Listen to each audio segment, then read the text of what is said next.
آپ فکر رہے آپ کا ابھی فی الحال کوئی نمبر کہیں نہیں لگا. ٹھیک ہے, تو ہم نے تو غلامی کرنی ہے. پہلے ہم جو ہے برٹشرس کی کرتے تھے, پھر امریکنس کی کرتے تھے, اب کچھ سال لگیں گے ہم چائنیز کی غلامی کریں گے. ٹھیک ہے, کہنے کا مطلب یہ ہے کہ یہ صورتحال ہے کہ وہاں پر میں نے کہا نا کہ انہوں نے ابھی تک بادشاہت کو رکھا ہوا ہے. آپ کو پتا ہے کہ ان کی جو شہزادے شہزادیاں ہیں ان کی شادیاں اس طریقے سے کورٹ میرج نہیں ہوتی, پادری کرتا ہے انہوں نے, اور چرچ آف انگلینڈ انہوں نے رکھا ہوا ہے. ٹھیک ہے, ان کا جو ہے وہ ابھی بھی جو ہے آرچ بشپ ان کا ہوتا ہے. تھوڑی بہت باتیں امریکہ میں بھی بہت مذہب ہے بڑا, اور جناب بائبل پہ حلف لیتا ہے آج بھی امریکن میں, اور ان کی عوام میں ایک خاص طرح کی مذہبیت پائی جاتی ہے. لیکن انہوں نے کیا کیا تھا, انہوں نے ایک وال آف سیپریشن اپنے جو ہے وہ آئین میں کر دی. تو کیوں کی تھی؟ کیونکہ آپ کو پتا ہے کہ امریکہ ایک مہاجر ملک ہے. پورے یورپ سے جو بدماش لوگ تھے نا, انڈے ٹائپ لوگ, وہ سارے کشتیوں میں بھر بھر کے جو ہے امریکہ میں آ گئے تھے. پھر جنگ کے ہوئے سارے معاملات ہوئے. تو یہ لینڈ آف امیگرینٹس ہے. اور آپ کو پتہ ہے زیادہ تر لوگ وہاں سے آئے جہاں پر کیتھولسزم نہیں تھا بلکہ پروٹیسٹنٹزم تھا. اور پروٹیسٹنٹس کے جو ہے وہ مطلب 500 ڈینومینیشن فرقے. جیسے آپ کو پتا نا کہ بھئی ایک حنفیت ہے نا, وہ تو وہاں تقلید ہے, شافعیت ہے تو باہر ان میں ایک سٹینڈرڈ ہے. تو اگر آپ تقلید کو چھوڑ دیں گے بے تحاشا تو گروہ جو ہے وہ پہ آ جائیں گے. وہاں تو یہی ہو. اب انہوں نے کہا کہ جناب یہاں تو کافی سارے گروہ ہیں, اگر ہم مملکت میں کسی ایک مسلک کو حاکمیت دے دیں گے تو باقی تمام جو لوگ ہیں ان کی دل آزاری ہوگی, ان کو دبایا جائے گا. اس کو بہتر یہ ہے نا کہ بھائی آج کل ایک لفظ بلایا تھا پلورلسٹک سوسائٹی, تکثیری معاشرہ. تو امریکہ تو اپنی پیدائش میں ہی ایسا تھا کہ مختلف قسم کے جو ہے اس میں ڈینومینیشنز کے لوگ تھے. تو انہوں نے اس کو کہا کہ بھائی اس کو الگ الگ رکھنا ہے, سیپریشن, وال of separation between the church and the state. انہوں نے جو ہے وہ قائم کیا. تو یہ جو ایک ماڈل ہے نا سیکولرزم کا, یہ ماڈل وہ ہے جس کو کہا جاتا ہے کہ یہ ایجابی ماڈل ہے, مثبت ماڈل ہے. ٹھیک ہے, اور اس کے لیے اگر ہم کہہ سکتے ہیں مثال کے طور پہ فریڈم فار ریلیجن, مذہب کے لیے آزادی. آپ سمجھ رہے ہیں, اگر ہم کسی ایک کو دے دیتے, پریسبیٹیرینز کو دے دیتے, ایونجیلیکلز کو دے دیتے, میتھوڈسٹ کو دے دیتے, کیلوینسٹ کو دے دیتے, تو کیا ہوتا, باقی سب کو دبا لیتے. تو ہم چاہتے ہیں مذہبی آزادی رہے, اس کے لیے ہم نے سیکولرزم کا نظر ہے. اچھا, فرانس میں بھی سیکولرزم ہے, وہ اس کے اپوزٹ ہے. آپ کو پتا ہے کہ فرانس میں جیسے پوری دنیا میں تھے, ملوکیت بھی تھی, جاگیرداری بھی تھی, اور چرچ بھی تھا. اب جب انقلابیوں نے تختہ الٹا ہے, ٹھیک ہے, تو انہوں نے ایک جملہ بڑا مشہور ہے ایک صاحب کا, اس نے کہا کہ جو بڑا پادری تھا وہ بادشاہ کی دم سے بندھا ہوا تھا, جب بادشاہ کو اٹھا کے پھینکا ہم نے تو پادری کو بھی ساتھ دیا. یعنی ہر نظام کو, جو شاہ ولی اللہ صاحب دہلوی رحمۃ اللہ علیہ کا جملہ ہے نا, فَقْدُ كُلِّ نِظَامٍ, جاگیرداری کو بھی ختم کرو, اور جو ہے ملوکیت کو بھی ختم کرو, اور پاپائیت کو بھی ختم کرو. اسی لیے فرانس میں جو سیکولرزم آیا, جس کو لائسیٹ کہتے ہیں, وہ اپنے پہلے دن سے مذہب مخالف ہے. دیکھیں میں نے کیا کہا, امریکہ کے بارے میں کیا کہا, فریڈم فار ریلیجن. فرانس کا ماڈل کیا ہے, فریڈم فرام ریلیجن, مذہب سے آزادی, کل ختم کریں. اور یہ سب موجود, آپ کو پتا ہے ہزاروں پادریوں کو اور آفیشلز کو پھانسی لگایا, ختم کیا ہو. اور باقاعدہ انہوں نے کہا کہ اب ہمیں نئی اقدار ہے, اس میں ایکویلٹی ہے, اور فریٹرنٹی ہے, ٹھیک ہے, اور آزادی ہے, اور مساوات ہے, اور ایک انسانی بھائی چارہ ہے, اس کو ہم نے قائم کرنا ہے, اور اقلیت کو بنیاد رکھنی ہے, وہی پر نہیں رکھنی. اور پھر انہوں نے باقاعدہ جیسے ایک علامتی دیوی بنائی عقل کی, اقلیت کی, اور ایک باقاعدہ اس کو چرچ بنایا, اس کی پوجا شروع کر دی, وہ سمبولکلی. اب یہ کیا ہے, یہ والا جو سیکولرزم ہے یہ مذہب مخالف ہے واضح طور پر. اور پھر آپ ایک تیسرا بھی ہے جو بالکل مذہب کو کچل دینا چاہتا ہے. وہ تیسرا ماڈل کیا ہے, وہ ماڈل مثال کے طور پہ USSR کا تھا. جب وہاں پر کمیونسٹ انقلاب آیا تو کرش کرنے والا تھا, تمام معبد بند کر دیے, مسجدوں کو اور گرجوں کو وہاں استبل بنا دیے, سب کر دیا. اور اس سے ملتی جلتی حرکت جو آپ سمجھیے فرینچ اور USSR ماڈل کے درمیان میں ہے, وہ قطار نے کیا تھا, کرش کیا باقاعدہ, اور رسم الخط بدل دیا, اذان پہ پابندی لگا دی, داڑھی پہ پابندی لگا دی. جو ہے سب اپنے پر پابندی لگا دی، تو خود کی اولاد پر پابندی لگا دی. ٹھیک ہے، تو یہ کیا ہے، یہ بہت انتہا پسندانہ قسم کا ہے سیکولرزم. سیکولرزم کا بھی تو ایک ماڈل نہیں ہے، یہ سارے ماڈل وہاں بروئے کار آتے ہیں اور آتے ہیں. ٹھیک ہے، ایک تو ہمیں اس کو سمجھنا چاہیے کہ یہ حقوق الاطلاع کا معاملہ ہوتا ہے. تو جہاں پر اکثر میں نے ابھی مثال دی تھی آپ کو بھارت کی، تو بھارت کا ماڈل سیکولرزم کا وہی ہے جو امریکہ کا ہے.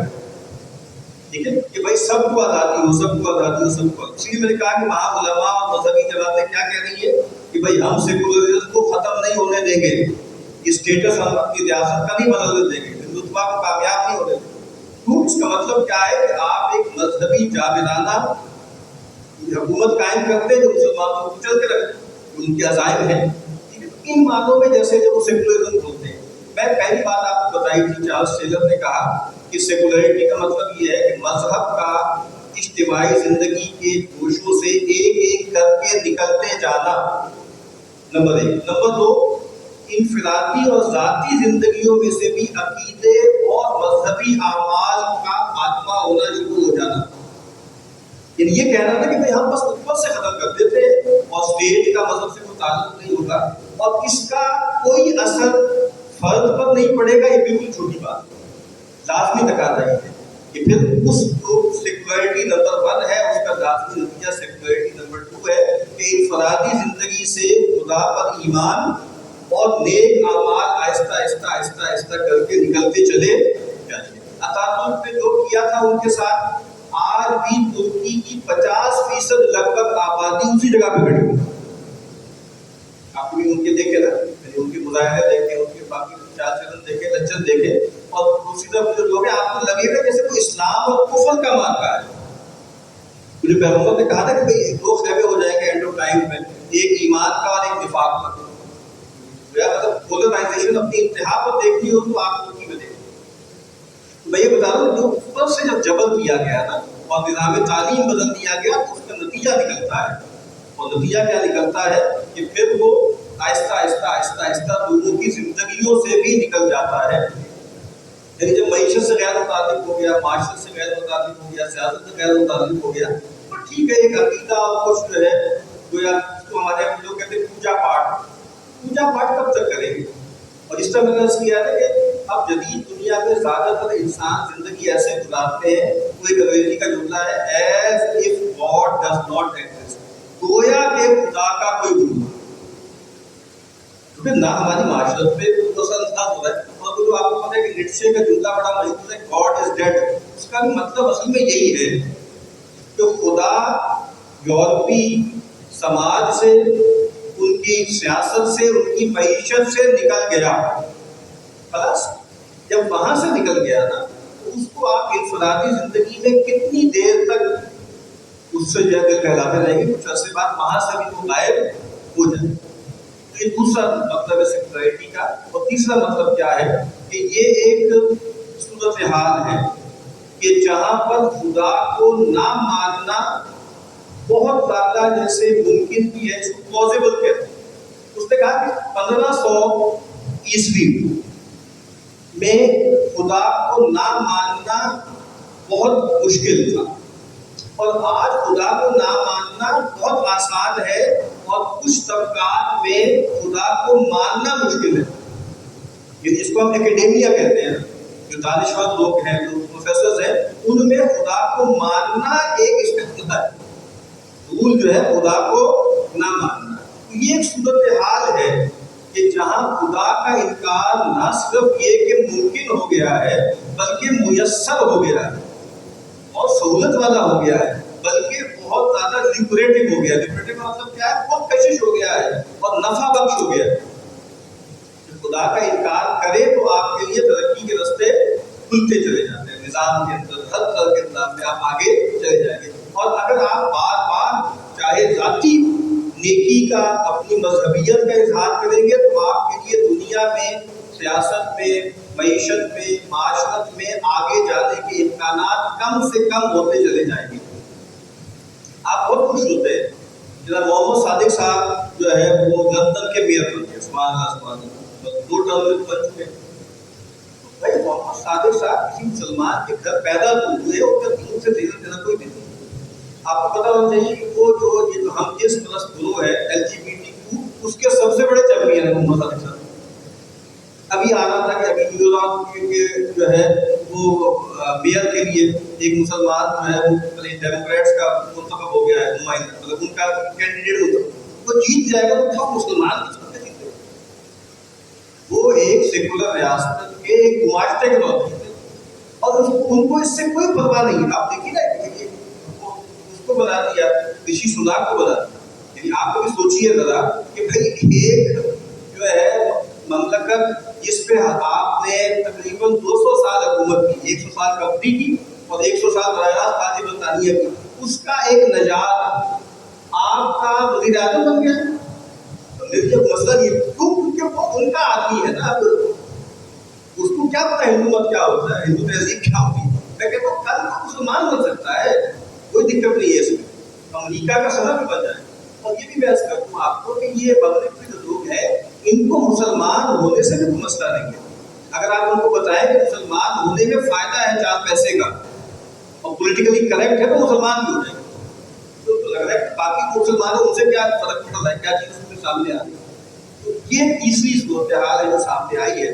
اب آپ دیکھیے کہ یہ جو تینوں چیزیں ہیں یہ ہمارے سماج میں بھی, مسلم سماج میں بھی آہستہ آہستہ آ رہی ہے. جیسے میں نے عرض کیا ہے عملاً ہمارے یہاں بھی سیپریشن تو ہوئی بھی ہے. ٹھیک ہے, سیاست کے معاملات آپ میں اشارے چھوٹی چھوٹی ہے کہ ایک جو ہے کیس ہوا, زینب کیس رسول پہ تھا یا کہاں پہ تھا, بہت چھوٹی بچی کے ساتھ جو ہے بے وقوفی کا معاملہ ہوا, بہت المناک واقعہ. اب جو ہے ملزم پکڑا گیا. اب کچھ لوگوں نے مطالبہ کیا کہ بھائی اس کو جو ہے وہ کھلے عام پھانسی دی جائے. ٹھیک, تو نہیں, وہ کہتا جج صاحب نے کہا کہ یہ ٹھیک نہیں ہے, اس سے درندگی پھیلتی ہے اور یہ ہیومن رائٹس وغیرہ کے خلاف ہے. کسی نے اٹھ کر یہ اس سے کہا کہ تم قرآن مجید کے صریحاً حکم کے خلاف بات کر رہے ہو. کسی وکیل صاحب نے, کسی جج صاحب نے, کسی پارلیمنٹ کے ممبر نے یہ بات کہی. وَيَشْهَدْ عَذَابَهُمَا طَائِفَةٌ مِّنَ الْمُؤْمِنِينَ, قرآن کی نص ہے نا, کسی نے توجہ دلائی. مطلب یہ مسئلہ ہی نہیں. آپ کو پتہ ہے آپ کے ملک میں ابھی بات کہہ رہے تھے کہ بھائی ہم آہستہ آہستہ ختم کر رہے ہیں قتل کی سزا ختم, کیونکہ کیپٹل پنشمنٹ جو ہیومن رائٹس وغیرہ کے تصورات ہیں اس کے خلاف ہے. ویسٹ میں کئی ممالک میں کیپٹل پنشمنٹ یعنی جان مال دینا یہ ختم ہو گیا ہے. تو آپ کے ملک میں بھی اب پھانسی واسی برسوں سے نہیں دی جا رہی, ڈی فیکٹو نہیں دی جا رہی. عملاً وہ کہہ رہے ہیں کہ ہم ختم کر دیں گے اس کو بھی. کس دباؤ سے؟ اسی لیے یہ بات کہی جاتی ہے کہ ہمارے تمام مسلم ممالک کے جو آئین ہیں, آئین پہ چلتے ہیں, تو آئین کے بارے میں کہا جاتا ہے کہ وہ ہیومن رائٹس کنسٹرینڈ ہوتے ہیں, وہ ہیومن رائٹس کے دائرے کے اندر ہوتے ہیں. اور سارے آئین جو ہے وہ جو چارٹر ہے, universal charter of human rights, اس کا چربا ہے, اس کی ساری نکات آپ کے آئینوں کے اندر آئی. تو یہ صورتحال ہے. اب کیونکہ میں نے اس میں تھا کہ اسباب کیا ہیں, میں نے مغرب میں اسباب اس کے کیا پیدا ہوئے, کہاں سے کہاں چلی بات, بہت لمبی بات ہے. عیسائیت کے اپنے اندر اس کا بیج موجود تھا, شریعت وہاں منسوخ ہو گئی تھی, اور اللہ اور بندے کے درمیان تعلقات کی کچھ صورتیں تو تھیں, بندے اور بندے کے درمیان تعلق کی کوئی صورت نہیں رہ گئی تھی. سب کچھ چرچ کرتا تھا, چرچ کو غیر معمولی استبداد اور طاقت حاصل ہو گئی تھی. جہاں طاقت اتنی بے تحاشا ہو جائے, چیکس اینڈ بیلنسز نہ ہو, کیونکہ آپ کو پتا ہے کہ پوپ ان کے ہاں ملہم ہے, ان کے تصور یہ ہے کہ روح القدس اس کی رہنمائی کرتا ہے. جیسے آپ کے یہاں تشیعوں کے یہاں عصمت امامت کا تصور ہے, ان کے یہاں بھی ایسے کہ وہ ویسے اپنی ذاتی معاملات میں غلطی کر سکتا ہے, لیکن جب وہ مسیح کے اور پیٹر کے نمائندے کے طور پہ بیٹھتا ہے تو اس سے غلطی نہیں ہو سکتی, کیوں؟ روح القدس اس کو گائیڈ کرتا ہے. میں یہ کر رہا تھا کہ اور بہت سے اسباب ہیں, انلائٹنمنٹ ہے, نشت ثانیہ ہے, سائنس کا بہت زیادہ غلبہ ہے, پھر ٹیکنالوجی کا غلبہ ہے. ٹھیک ہے, تو یہ مختلف تحریکیں ہیں جس کی وجہ سے یہ سارے معاملات ہو گئے. اب ایک حصہ کیا تھا کہ اس کے اسباب کیا ہے, اور ایک حصہ یہ تھا کہ اس کے آثار کیا ہے.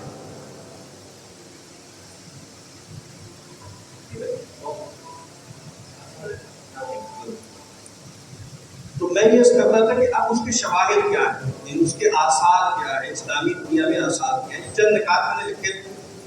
پہلی بات تو یہ ہے کہ نیشن اسٹیٹ کو ہم نے پوری طرح قبول کر لیا. اور آپ کو پتا ہے نا کہ ہمارے یہاں حکومت کیا ہوتی تھی؟ شخصی. سلطان تھا نا، امیر ہے، سلطان ہے، امام ہے. اب جو جدیدیت آئی ہے اس کے بعد کیا ہوا ہے کہ اب جو اسٹیٹ ہے وہ اس کو کہا جاتا ہے کہ قانون شخصی ہے، لیگل پرسن. جیسے کارپوریشن ہے نا، وہ ایک لیگل پرسن ہے، تو ریاست بھی ایک لیگل. ریاست یہ کر رہی ہے، سنتے ہو نا، ریاست بہت ظلم کرتی ہے. ریاست بہت زیادہ. ریاست کس چیز کا نام ہے؟ کون سا ہے؟ اسٹیبلشمنٹ نے یہ کر دیا، اسٹیبلشمنٹ نے وہ کر دیا. آپ بندے ہو گئے نا، کوئی بندے رہتے ہیں، یعنی امپرسنل ہو گیا، سب کچھ غیر شخصی ہو گیا اور ایک مجدد سے تصور بن گیا. تو بعد ہم نے تمام مسلم دنیا نے جدید تصور ریاست کو قبول کر لیا ہے. نمبر 2، امت کے تصور کا تقریباً خاتمہ ہو گیا ہے. مملکت کی سطح پہ، عوام کی سطح پہ ہے الحمدللہ، قیامت تک رہے گا. مملکت کی سطح پہ ختم ہو گیا. پرویز مشرف صاحب غریب بلا کو بدنام ہو گئے. انہوں نے جملہ کہا تھا سب سے پہلے پاکستان. ایسے بدنام ہو گئے بیچارے. سب کا موٹو یہ، سب سے پہلے سعودی عرب، سب سے پہلے ترکی، سب سے پہلے ملائیشیا، سب سے پہلے انڈونیشیا، سب سے پہلے نائجیریا. اس کے سوا کچھ بھی نہیں ہے. آپ کی مملکت پہ حملہ ہوا، آپ کی حیثیت جاگ گئی، ایک انچ نہیں دینے دیں گے. یہ جملہ کہا گیا باقاعدہ آفیشل اسپوکس پرسن کی طرف سے کہ تم نے غزہ سمجھا ہوا. آپ سمجھتے اس جملے کے اندر کتنا اللہ معاف کرے اس امت پہ یہ ایک کوڑا مارا ہے. یعنی مطلب ہمارا غزہ سے کیا تعلق ہے؟ پاکستان کی حدود میں ہے کہیں؟ غزہ سے ہمارا کیا لے رہے ہیں؟ کوئی طاقت دی ہے، طاقت دی ہے، طاقت دی ہے، طاقت دکھا دیا.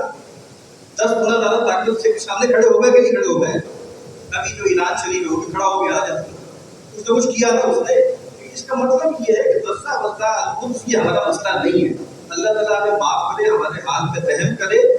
وہ دن کیا ہوگا کچھ کر نہیں سکیں گے، وہ اللہ کی حفاظت ہے. جس دن انہوں نے طے کر لیا کہ حرمین پہ کام کرنا ہے، پھر بالکل نفاق کھل جائے گا.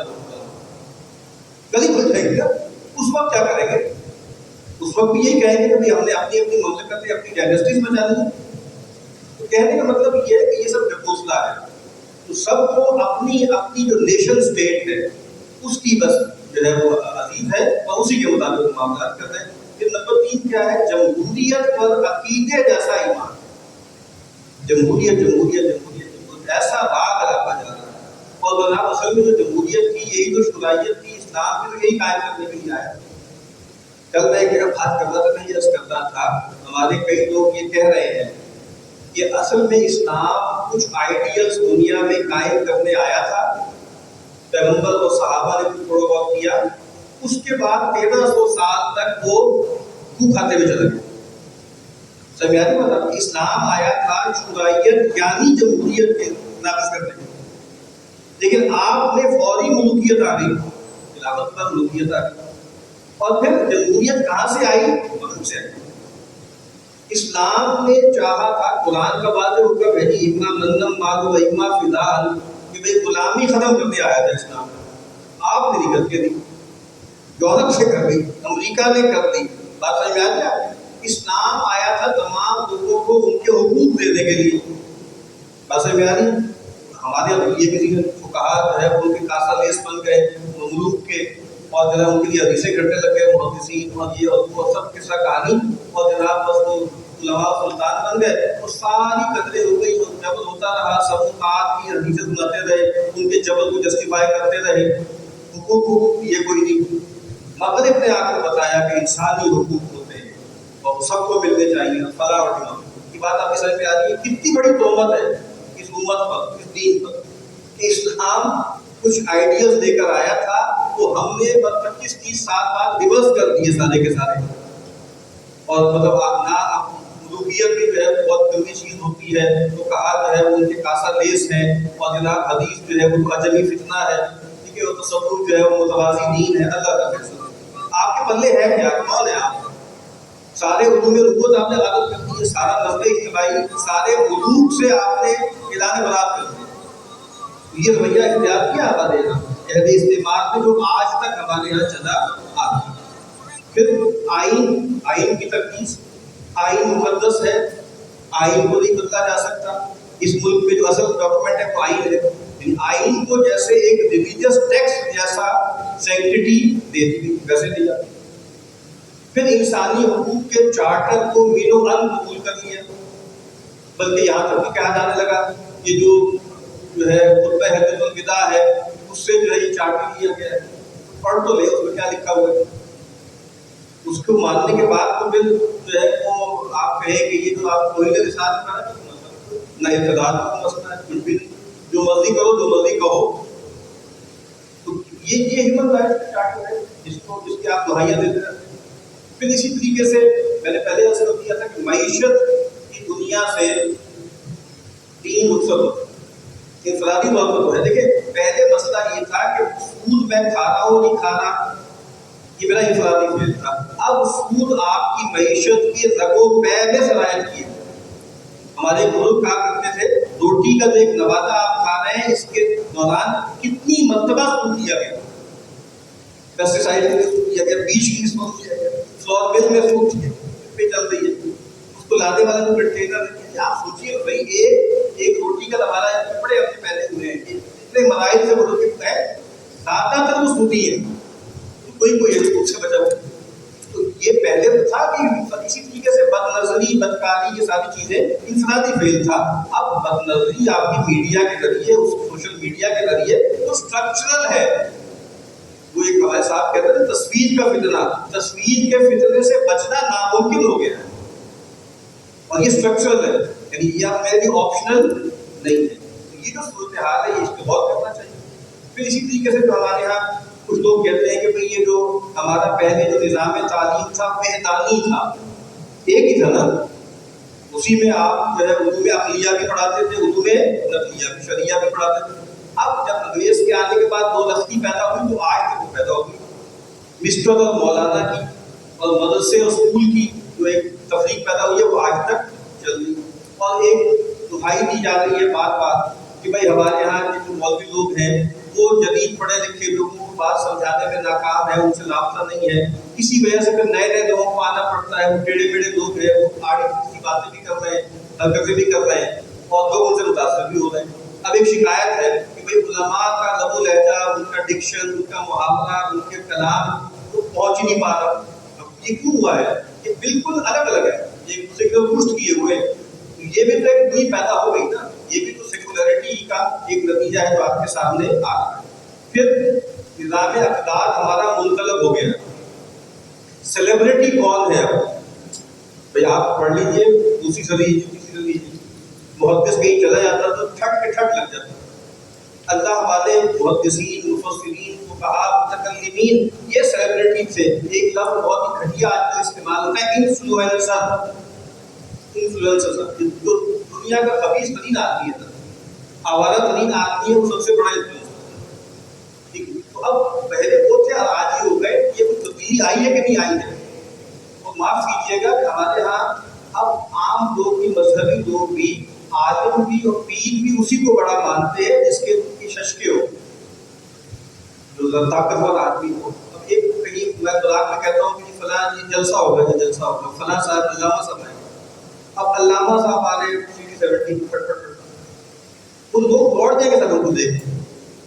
یہ مولوی یہ کیا بتائے گا ہمیں، اس کی تو اوقات ہے. اب وہ حضرت صاحب آ رہے ہیں، اس میں گاڑی میں آ رہے ہیں، V8 کے پیچھے ایک کیبورڈ ڈالا ہے، 4 بندے پیچھے کھڑے ہوئے ہیں، ہٹو بچوں کی صدائیں ہیں. اس کی بات نہیں، مزاج بگڑ گیا. اور بڑا عالم کون ہے؟ آپ کیجیے گا، بڑا عالم وہ ہے جو مشہور ہے. یعنی کرائٹیریا آپ یہی بن چکا ہے بھائی ویوز کس کے کتنے زیادہ ہیں اور کس کی جو ہے فیس بک پہ کتنے لوگ دیکھتے ہیں، کیا کرتے ہیں کیا نہیں کرتے. یہ سب کیا ہوتا ہے؟ یہ مذہبی لوگوں میں شروع ہو گیا تھا. اس کا مطلب کیا ہے؟ یہ جو سیکولرٹی ہے اور اقدار کا منقلب ہو جانا یہ ہمارے سامنے. پھر آخری بات ہے کہ میں بات کرتا ہوں کہ اسلامی مملکت قائم ہوگی تو کیا ہوگا. دینی جماعتیں منشور چھاپتی ہیں اپنی کہ کیا ہوگا. تو اس میں کیا ہوتا ہے کہ یہ سڑکیں بنیں گی، روزگار ملے گا، غربت ختم ہوگی، اور اگر آپ ڈیم بنیں گے معاشی کفالت ہوگی وغیرہ. اور تھوڑا بہت مدینہ کی ریاست کے بارے میں بھی ایک دو جملے آرائشی لکھ کیے جاتے ہیں. یعنی اگر آپ اوپر سے کور ہٹا دیں تو آپ کو فرق نہیں پتہ لگے کہ مسلم لیگ کا ہے، پیپلز پارٹی کا ہے، PTI کا ہے یا کسی مذہبی جماعت کا ہے. مطلب یہ ہے کہ ان کے سارے مقاصد بھی دس ورلڈلی ہیں، دنیاوی ہیں. اب غلط کیا کہتا ہے؟ الذین ان مکناہم فی الارض اقاموا الصلاۃ وآتوا الزکاۃ وامروا بالمعروف ونہوا عن المنکر. اس میں جی ڈی پی کا، جی این پی کا، ایٹم بم کا، اور ڈیم کا، اسکائی اسکریپر کا، موٹر وے کا وہ ذکر ہے اس میں کہیں. بنیادی ضرورتیں ہیں قرآن کرتی ہے، سلطان نے مختلف. میں یہ کہوں اس کا بیان بھی نہیں ہے. آپ کہیں نا کہ ہم امر بالمعروف نہی عن المنکر کریں گے، اب یہ اگر آپ بتا دینا کہ بھائی یہ 80 بلکہ پتہ نہیں 200 چینل کھلے ہوئے ہیں انٹرٹینمنٹ کے، یہ بند ہو جائے گا، تو جتنے لوگ آپ کو ووٹ دیتے ہیں وہ بھی نہیں دیں گے، وہ بھی دوڑ جائیں گے. تو یہ ہمت پیدا کرے نا، بتائے ذرا یہ اسٹاک ایکسچینج اور بینکس جو چل رہے ہیں یہ نہیں چل سکتے اسلامی مملکت میں. لیکن اتنی ہمت بھی اب نہیں ہے مذہبی جماعتوں کے لیڈروں میں بھی نہیں ہے کہ وہ یہ بات کر سکیں. یہ بہت مختصر وقت میں چند باتیں یہاں وہاں. تو اگر کوئی سوال کسی دوست نے کرنا ہے تو کرنا. نماز میں عالمگیر مسجد میں 9:05 پر ہے اور سامنے نعمت عالم میں سامنے 9:10 پر ہے اور معدل خلیل میں 9:15 یا 20 پر ہے. تو اس کے مطابق 5-10 منٹ کا ٹائم ہے. ساتھ ہی مخترع سوال اپنے